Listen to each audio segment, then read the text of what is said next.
Everybody, today is Tuesday, May 6th. The time is 3 p.m. I'd like to call Rules Administration and Procedures meeting to order. Clerk, could you please call the roll? Chairperson Ron Woolman. Here. Vice Chair Carlo Franco. Here. Alderman Edward J. Bug. Here. Alderman Dan Barrero. Here. Alderwoman Patty Smith. Do you mean Patricia C. Smith? Yeah, here. 5 present. First item on the agenda is approval of the minutes, 25-0332. Approval of the minutes from Rules Administration and Procedures Committee held on April 15th, 2025. And a motion by Alderman Smith, a second by Alderman Barrero. All in favor? Aye. All opposed? Item carries 5-0. Clerk, is anybody here for a public comment? No one has signed up. Okay. Next item on the agenda is 25-0372, an ordinance creating Section 27-135 of the Code of Ordinances entitled Vehicular Nuisance. Good afternoon, Lieutenant Andy Walcott here on behalf of the Police Department. So I'm here to talk today about this ordinance we're proposing, the Vehicular Nuisance Ordinance. I've got a PowerPoint to kind of run through here for you. The issue here has been, and something probably many of you as alderpersons are familiar with it, is these, since 2020, we've seen a drastic increase in vehicle meetups, vehicle caravans, street takeovers, and sideshows throughout the city. I've kind of broken down some of the things that regularly occur along with those, which is reckless driving complaints, which are up, loud vehicles, including tires squealing, engines roaring, loud mufflers, and then drag racing also, which has also gone up for us in our calls for service.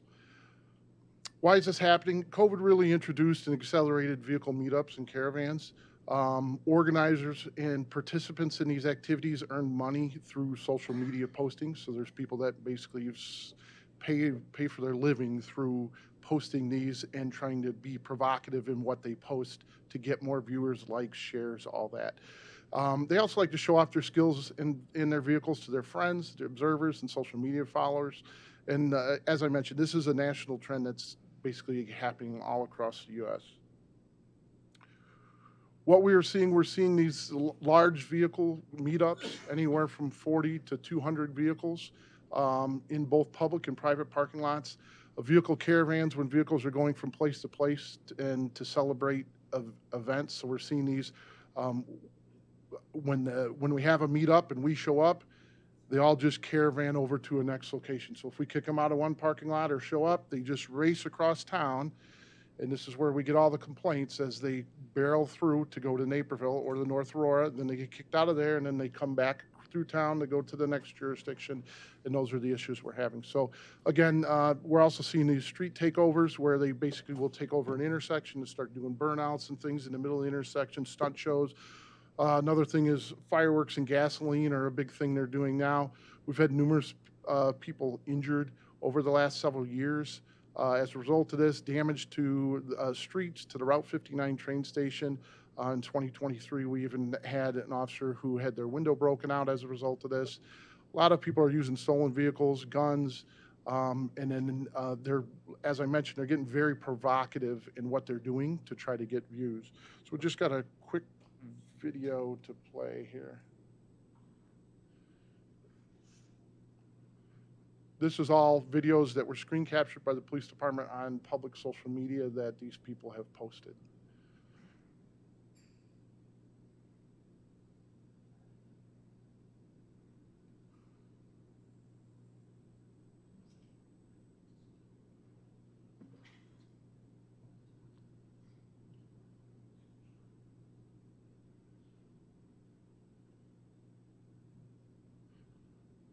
This just highlights an incident where an officer was injured as a result of one of these incidents in Chicago. As you can see at the bottom, it says A-Town for Aurora, where this is occurring.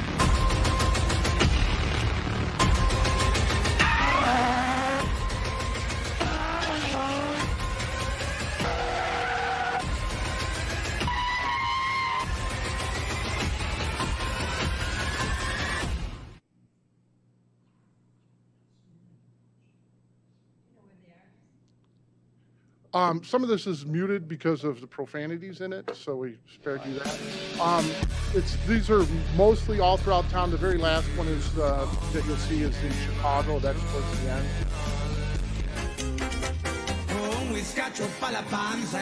Primarily along like up by the Amazon facility on Duke, over on Sequoia, off of Deer Path. Along Enterprise over by Liberty and Commons. Some of them, as it's highlighted there, are covering their license plates to avoid being stopped. And we've also had them at the Route 59 train station and along Corporate Boulevard off of Farnsworth. As you can see, there's the gas that they're pouring and lighter fluid they're using to try to add to their ambiance. And this is a drag racing event where obviously the vehicle crashed and someone was injured. You'll also see some, I don't believe we've necessarily seen it specifically in Aurora, but in Chicago and numerous of the ones we've seen around the Chicagoland area, these people are carrying firearms as illustrated in this video, because this one's from Chicago. So that's just a quick overview of kind of what we're seeing, what's happening. And as you can imagine, there's some limitations with existing enforcements.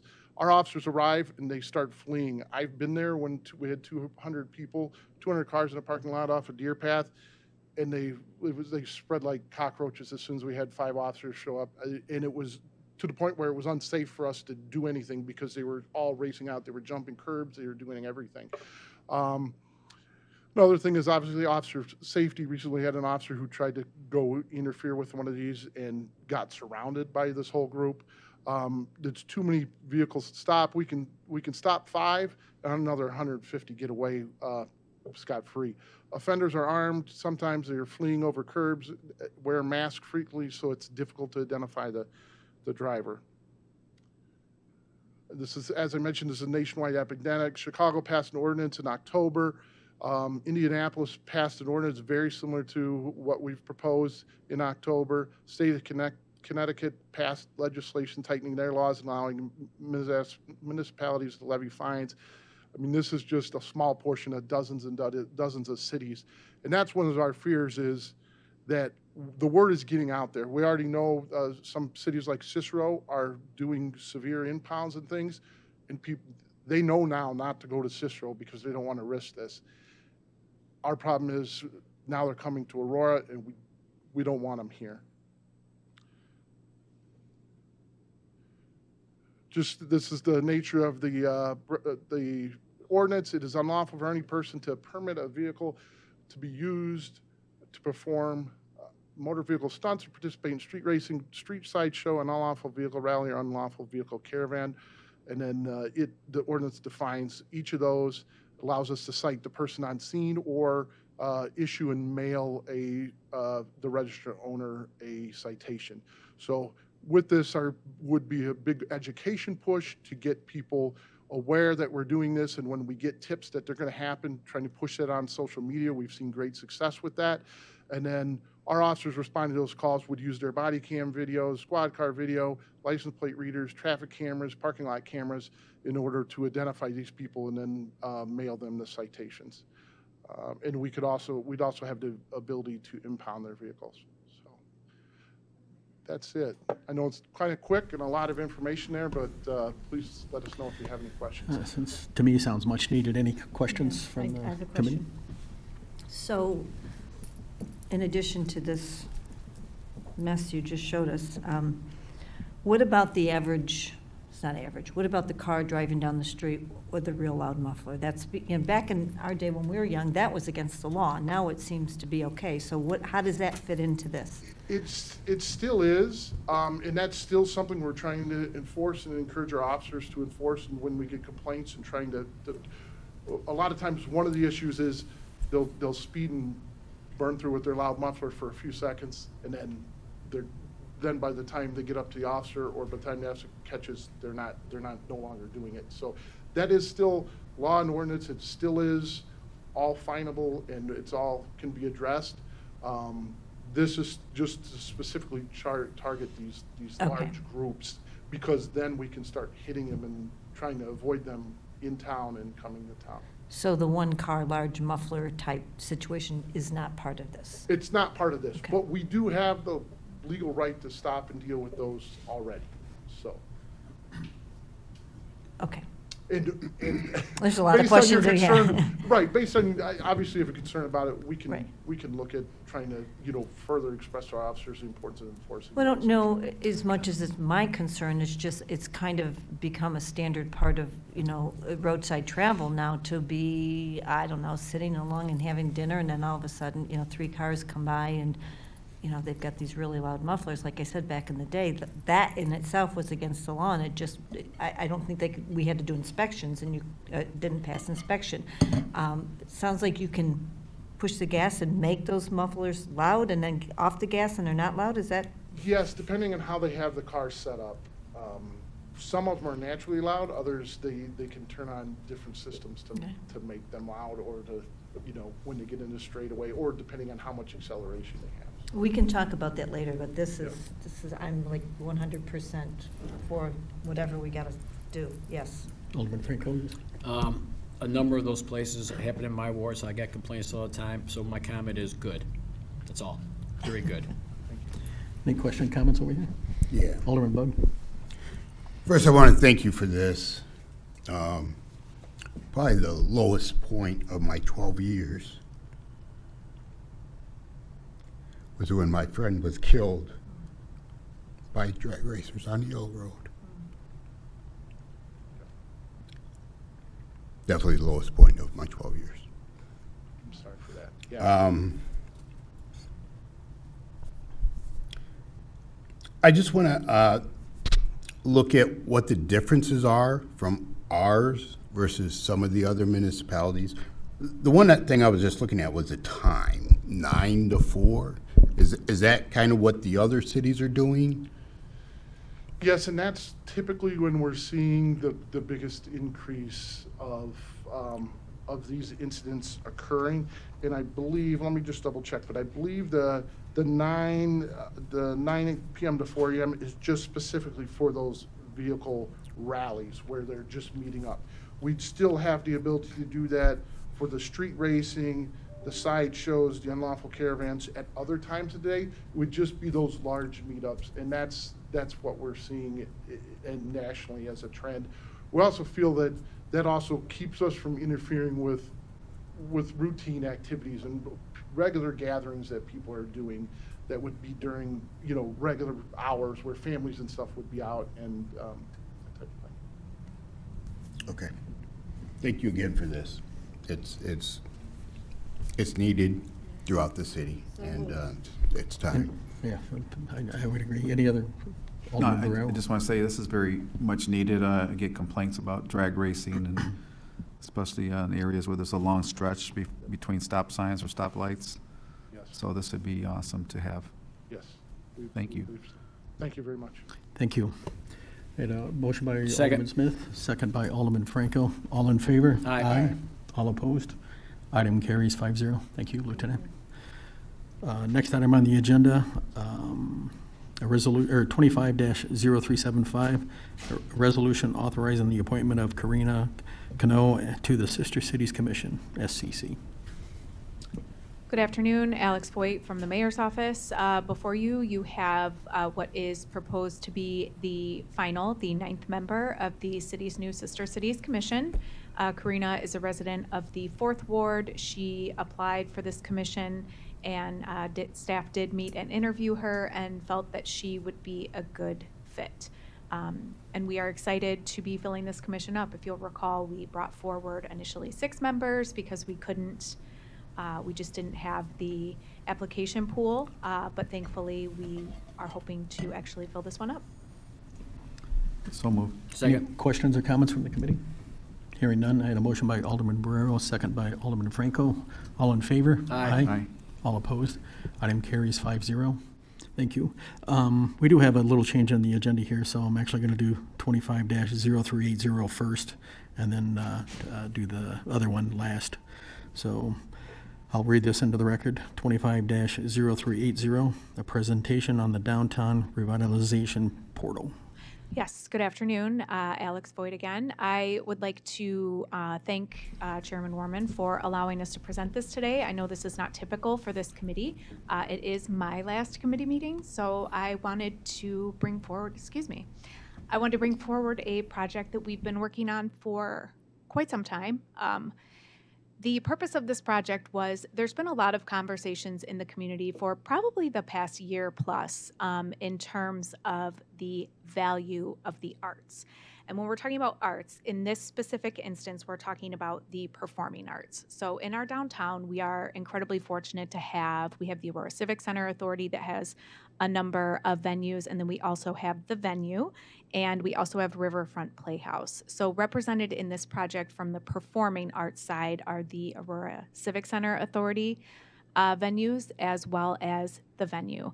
And we're really happy to have representatives of those organizations here with us today. So what we wanted to do was to take a look and see if we wanted to gather data and put it together and see if we could create some sort of correlation in terms of the growth of our performing arts community and the growth of our downtown.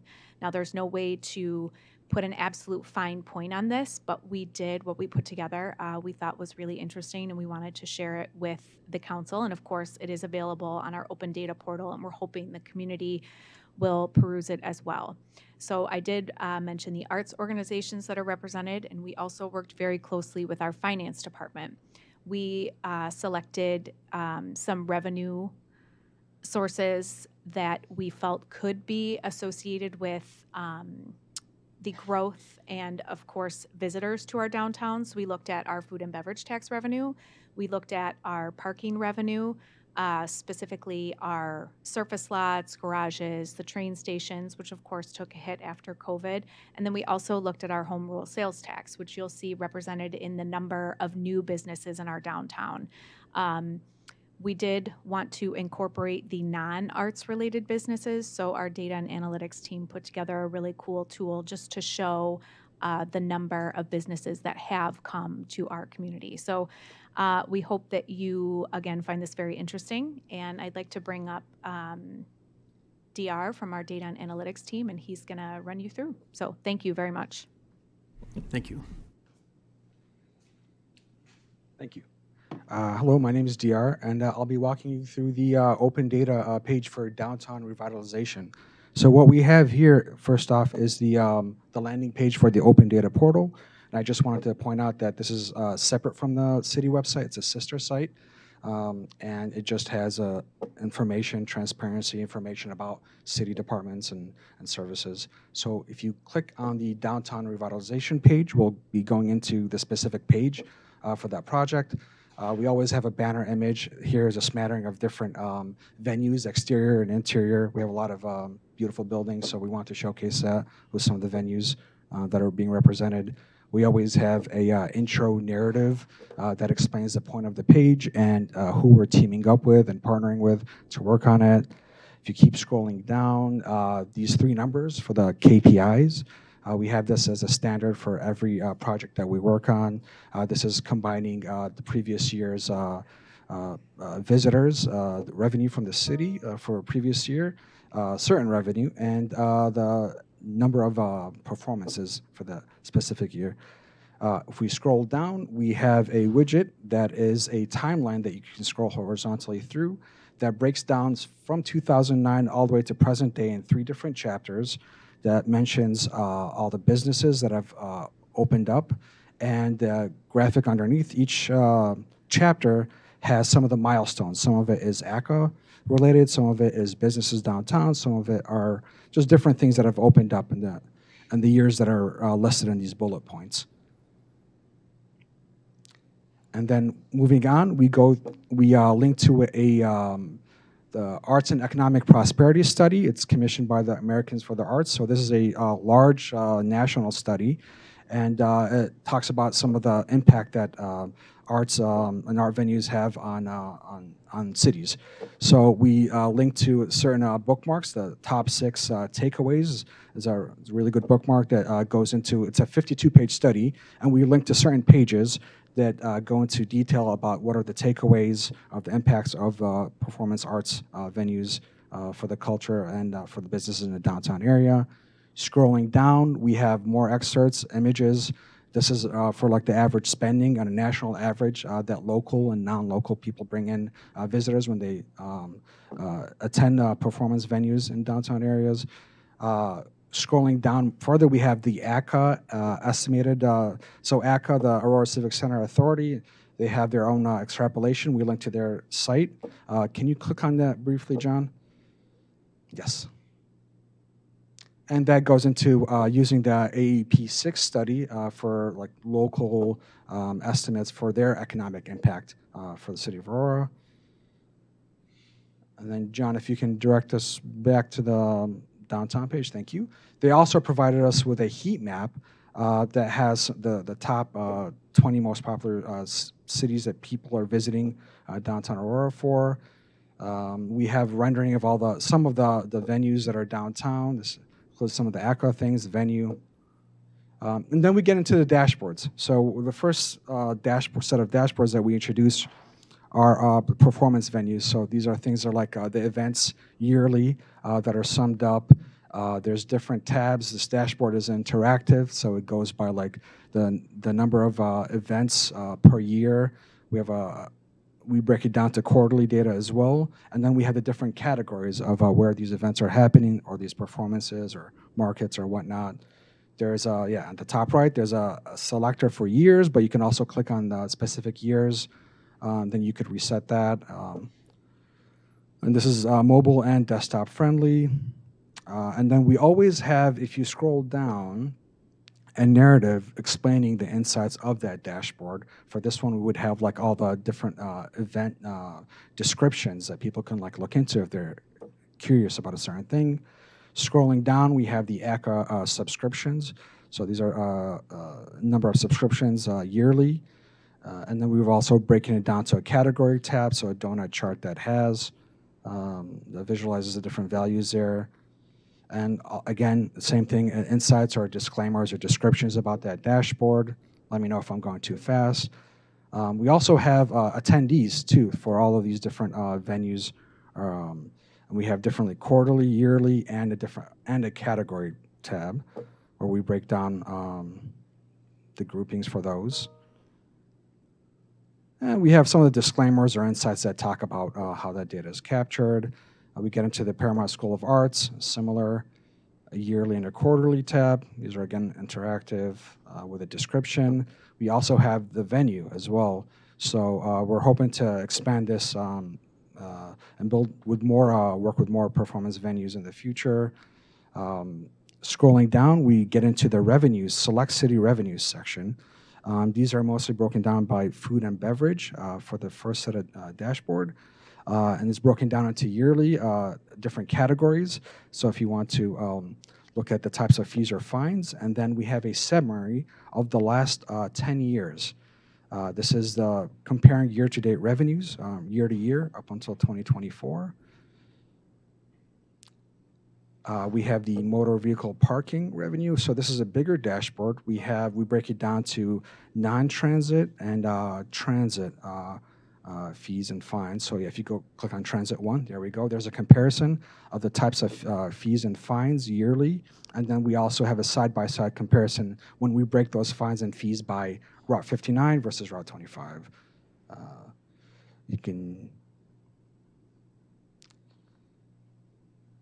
We get into the general sales tax, where same thing, you have a yearly where we're summing up these estimates or these numbers, and then we have a category breakdown for how that breaks down. This is over the last 20 years, but you can use a select year filter to break it down to a specific year if you want.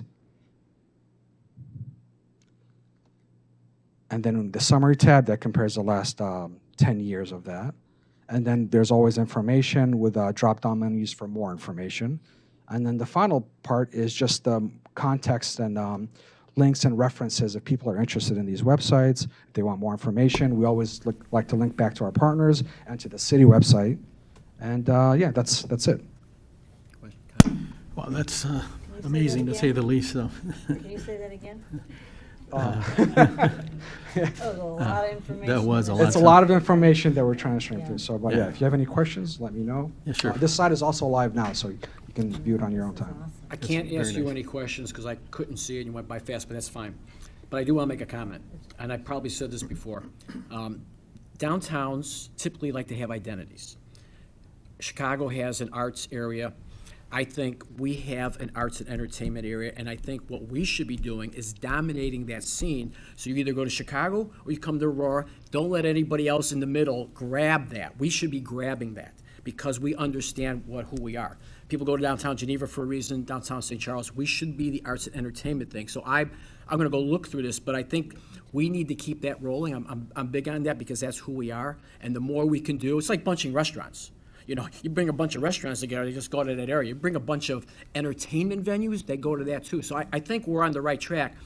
I'm assuming this data is going to prove that we can make it work and go forward, but I'm all in with that. That's very important for us because that's who we are. You know, and I just think we have to continue. Why mess with success? I just want to throw that in. I think that's very important. I'm glad you guys brought that up. Appreciate it. That's all I got. Any other comments or questions? Alderman Bug? Oh, I'm sorry. Go ahead.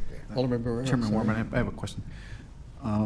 So are you able to take the sales tax data and break it down by location? So, for example, get an idea the sales tax generated in downtown, and then see that growth over time. And then the second part of that is, can we break down the sales tax by category or industry, so that we know this is attributed to the entertainment and not groceries and retail?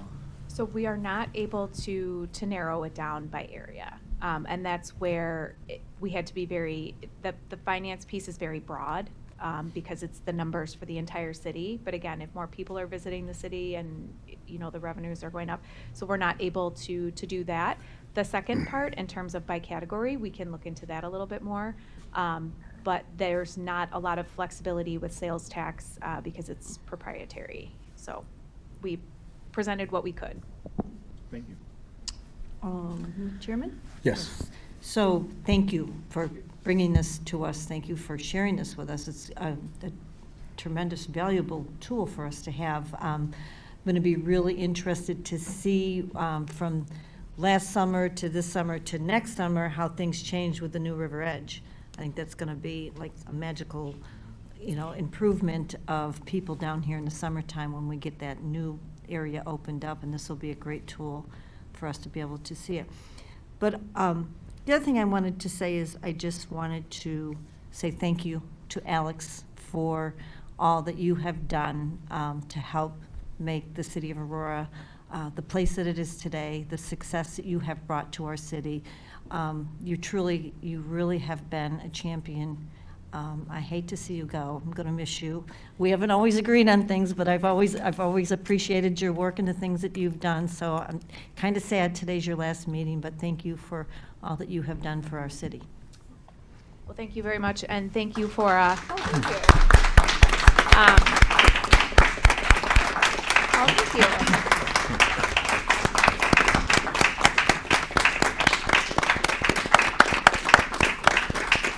Well, thank you very much. You guys, this has been my favorite committee because I think we do it's not glamorous work, but it's been really, really important. So I appreciate that. And I really want to thank the data and analytics team. This was a departure from what they typically have been doing with the open data portals. They worked only with city departments, but we had such awesome partners with the Paramount and the venue. So we're really appreciative of them for their participation in this, and again, hope that this is something that people find useful and valuable in the future. So thank you for allowing us to share today. And I think we have skip you, Alderman Bug, my apologies. That's but, okay. He had some questions or comments, so. Just a quick off the wall. You went through a lot of information. There was one slide where 2024 was down. Every year was up. 2020, you don't count 2020. But 2024 was down. Do we have full data for the year 2024? Or, I don't know why that, Is that motor vehicle parking? Yeah, I thought Well, it were was- gonna refer to the motor well, I vehicle. see this one, but there was another one too. Yeah, the parking, I know was due to an enforcement vehicle being down. We have an LPR vehicle that is normally ticketing at Route 59, and we had a lot of issues that year with that particular vehicle. So that I think is the 0.8 that you're seeing there. Food and beverage is, the drop in of food and beverage is just what it is. I mean, we have restaurants that close and open all the time, so that dip in food and beverage is not really accounted for anything other than businesses closing. So, and then we could have, in previous years, we could have an influx of more collection being done. So if you have somebody who hasn't paid us in a year and we finally took them to an administrative hearing and we're able to collect at that point, you might see an influx for that year versus a steady year by year. Okay, thank you. Okay? And Thank finally, you. I just want to echo Alderwoman Smith. Alex, I think that the testament of you being a professional over the last, you know how many years, 13, 14 years? 15. Yeah, 15. Oh, wow. To show your consistency over various administrations. Those administrations were not the same. Richard Irvin is not Bob O'Connor, who was not Tom Weisner. But you have always been a professional. And you've always put the city first. And we are better because you came this way. So we thank you.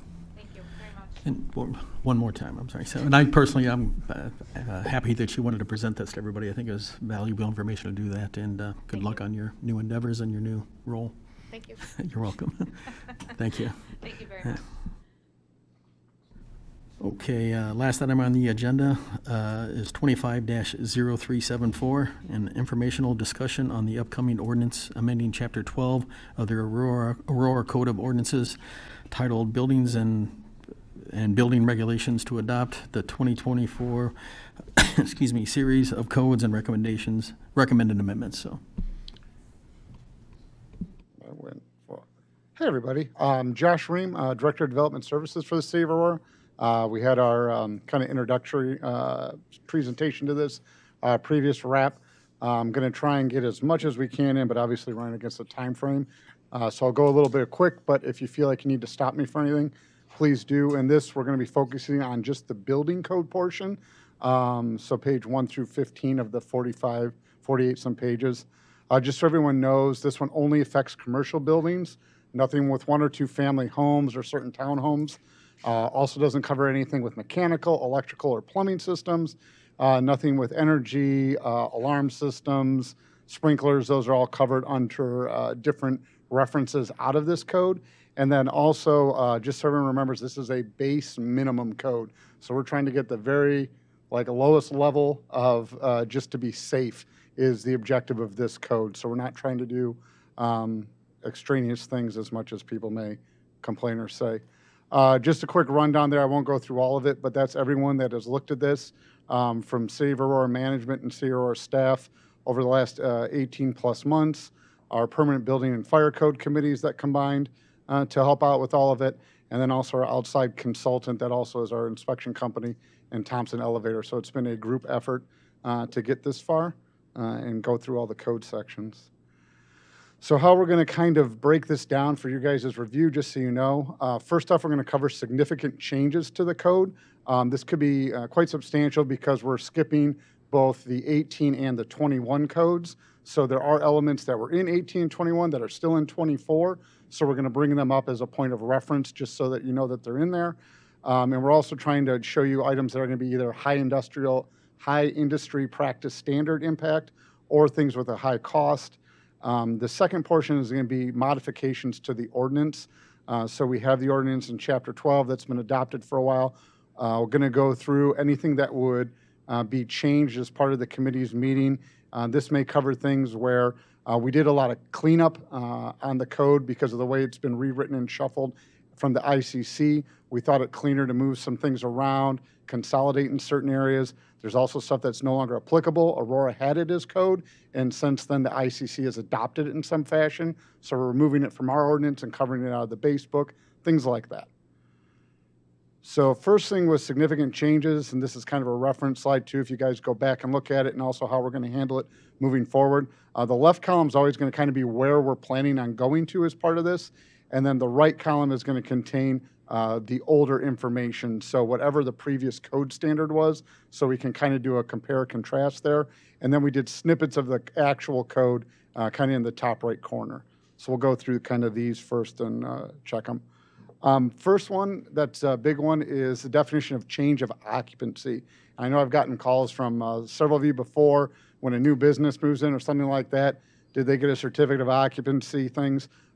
This code section used to be fairly loose, where as long as you were still in the same use category, you didn't technically need a certificate of occupancy. IBC has been kind of restricting that more, along with our existing building code. We'll address it there as well, so that even if you're in that same use category, if you're going to be a higher hazard, more people in there, potentially different chemicals or things like that, that you no longer get exempted out of getting a certificate of occupancy. You need to come in, see us, and get things taken care of, and us make sure that that new use group is kind of safe. That makes sense as a general kind of mod there. You're talking about a change of ownership, which does similar work as the previous one, is it, or you're talking? Yeah, okay. that So would it's a fall change of under it as well, ownership. too. It's not somebody that's enhancing their business already. It's somebody that gave it the business to somebody else, do the same thing, but they're doing a little bit different. Correct, Okay, Alderman Franco. all right. Yeah, you'd be right. Or if it's like, examples are like certain types of businesses, and not to get too honest, but like certain assembly uses, if they have a low enough occupant load, the code's going to say, still look at them like they're a business. But technically, if I'm putting 48 people in a room versus the 5 that were there before, there's a lot more danger now with the 48. So we can start looking at that a little differently to make sure the building's safe. We got exit signs, emergency lights all updated and stuff like that. But yeah, just changing your business model or selling different things, that doesn't kick it into effect. Next one, and this is a fairly substantial one as well, new definition of mass timber. A section in the code used to be for heavy timber construction, used to look at it more as like solid chunks of wood. We're thinking like turn of the century construction, early 20th century, turn of the century, 20th, sorry, cutting the wood and like having the large timbers support all the structure. Well, obviously now we've kind of come full circle using like glue lam timbers, heavy things where we're taking multiple layers of wood now, laminating and making strong beams, stuff like that. It's kind of come back in vogue to use this to do higher construction, taller buildings than we've seen in quite some time building out of wood. So this section now gets in there so that we can regulate it more. We've got fire standards for it, and it's allowing its use in larger structures, but also make sure it's all safeguarded. Sprinkler requirements, separations in walls, things like that are all covered in it now. So now that the code is very explicit on how we handle these, what they're going to now term as mass timber buildings, because it is a new style of build. Sprinkler protection for batteries. Quick on this one just because it only comes up really in our industrial areas, but obviously lithium-ion batteries, their storage, anything like that, can cause very significant fire problems and very specific concerns when responding to them due to fumes, off-gassing, and stuff like that. So now anything that's going to have a certain amount of storage area of these is going to have an upgraded sprinkler system to try and catch things earlier, also provide more water faster, and just protect the building and the occupants in it. This also comes with part of having outside parties verify certain the system and do the testing. Frankly, it's a very technical approach to this, and staff isn't always going to be able to know every nuance of this. So it's embedded in the code now that we can force them to get an outside company that specifically does this kind of review and testing to help us out through the process. That way we're not paying to have someone on staff that like knows everything about lithium-ion batteries and their storage. We may deal with one of these a year, 2 or something like that. So we just wanted a caveat in there that would help us out with those. Sprinklers in parking garages real quick. This one is to cover open parking garages a lot of the times, like the ones we got at AU and at Casino going up in other areas. Typically in the code didn't have to be sprinkled because there was a thought that it's open-sided, right? It can vent easy, everything like that. There's increasing amounts of data that the way in which cars are being constructed now, increased amount of plastics, other things like that, that the fires burn hotter, quicker, more fumes. So changing the codes to address the change in technology and building in order to help respond to fires in parking garages.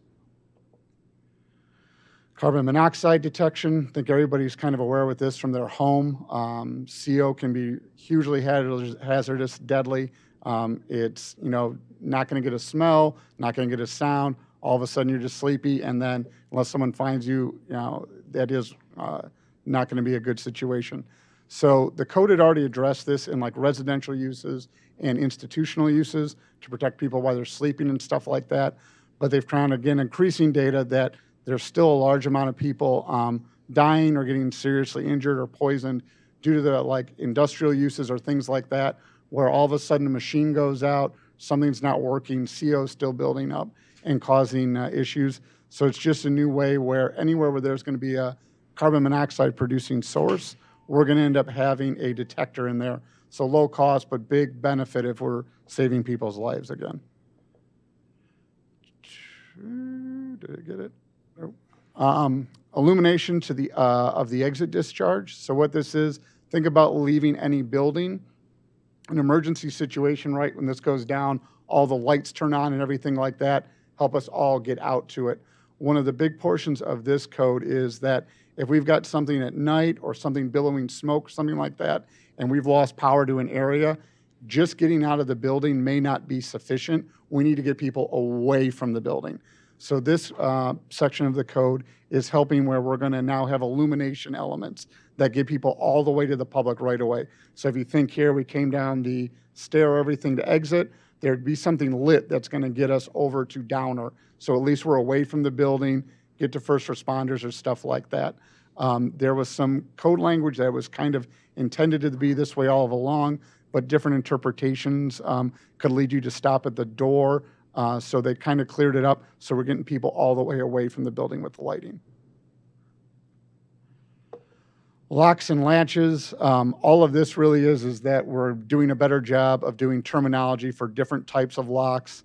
And then they added a really nice chart for when they're permissible or not permissible in a building. This was never like this before in the code, and there was frequent arguments over it.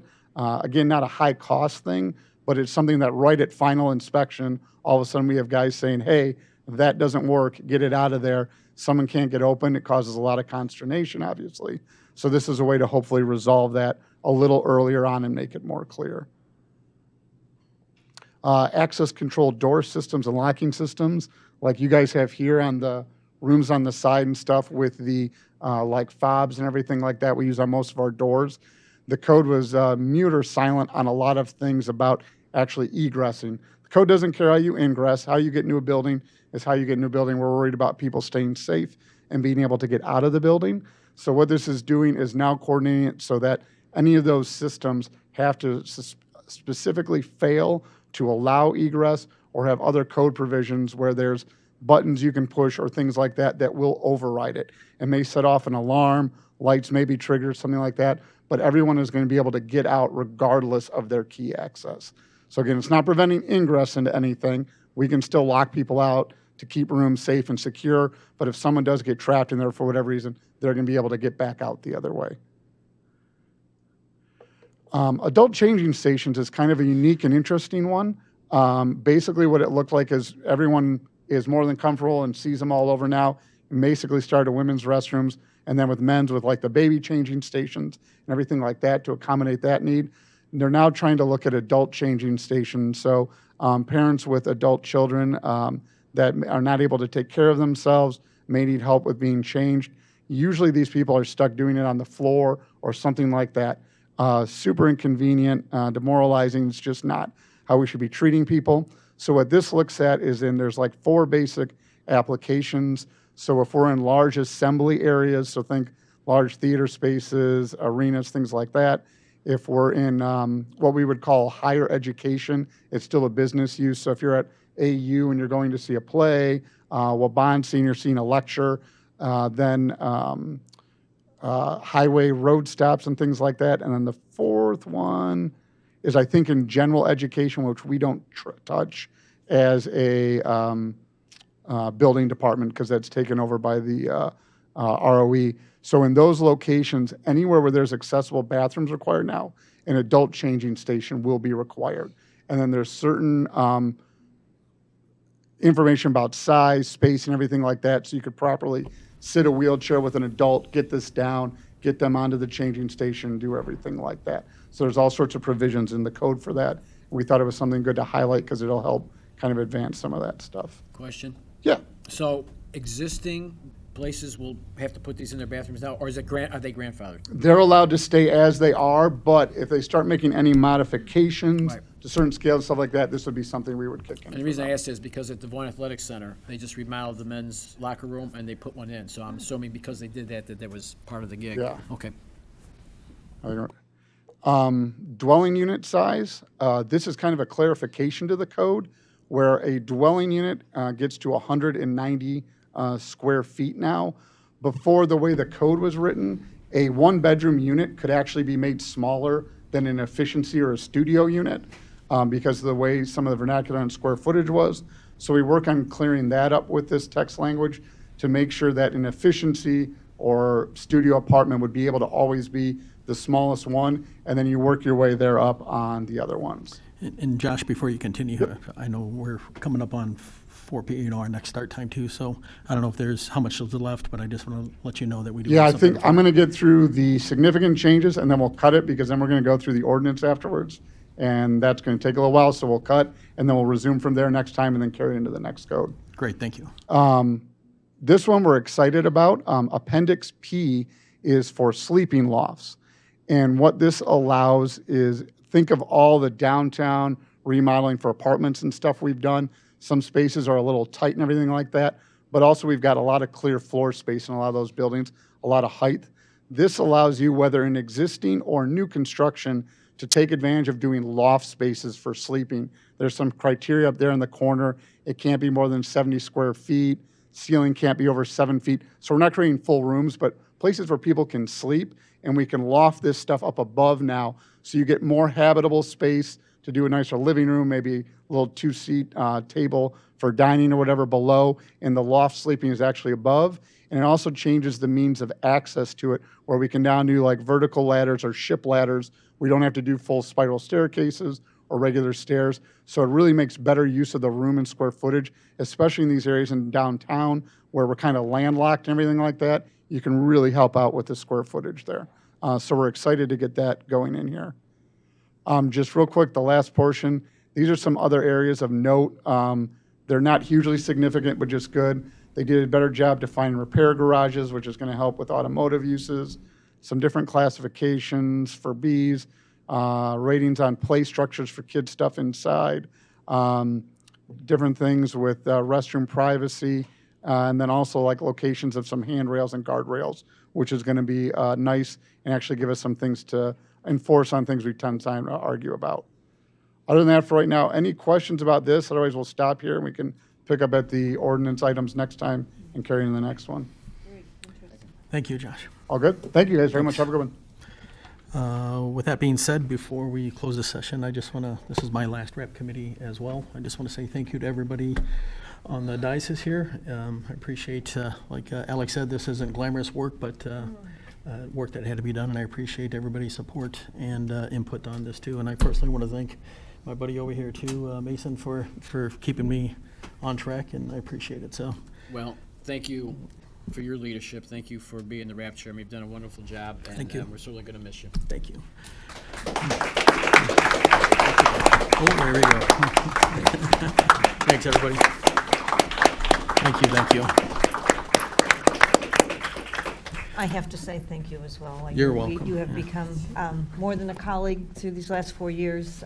We've become friends, family friends. You've done great work here, and absolutely you're going to be missed. Thank you very much. So, With that being said, do I have? Motion to adjourn. Motion by Alderman Franco, second by Alderman Smith. All in favor? Aye. All opposed?